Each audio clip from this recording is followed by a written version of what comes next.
Leyla, thank you so much for joining us. And I, of course, watched the documentary that you led on last year. Really eye-opening, really thought-provoking, and very hard-hitting as well. You, of course, talk about the fact that you were cut when you were 7 years old. Can you tell us about what you remember from that? For me, I've always kind of experienced it as an outer-body experience. It was like my body was physically there, but my soul just escaped my body and I didn't know what the hell to do. But what was so disturbing about that day was hearing, because my younger sister was being cut before me, I hear my sister screaming in the other side of the house, which was so, and that scream, it haunts me till now. And can you perhaps tell us about some of the long-term consequences as well?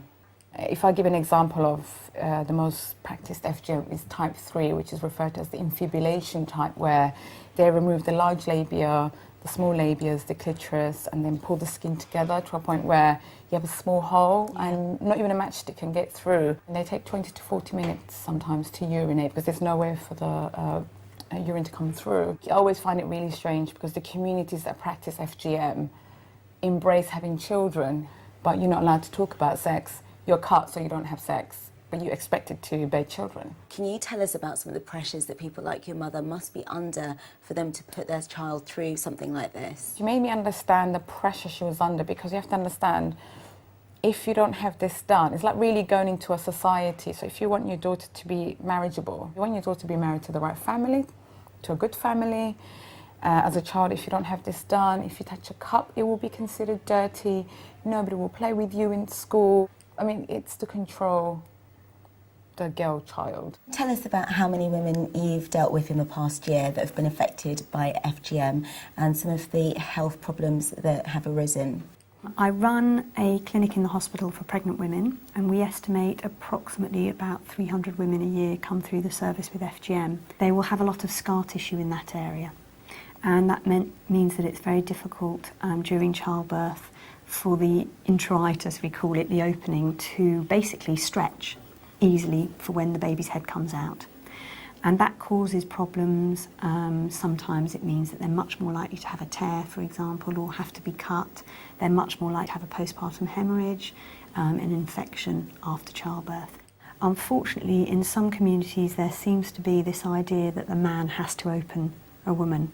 So what we often find is men attempting to have sexual penetration and having to try to force open a very severe type of FGM, which of course is extremely painful for the woman and the man, actually. Some of the issues for women will be more sort of psychological. They'll have memories from when they were little girls of being held down by a group of women, a traditional lady with a knife coming towards them. Very rarely do they use anaesthetic. They'll obviously be in a lot of pain afterwards. Their legs are usually bound and they have to lie still for several days. So they have a very traumatic memory of when the procedure was done. So if women, young and old, are suffering to this extent, what are the thoughts of the authorities? Well, the plain facts are that this was made an offence a very long time ago, and until 2010, not a single file was passed to the Crown Prosecution Service to even consider. Part of the problem is persuading the victim to come forward and see the process through.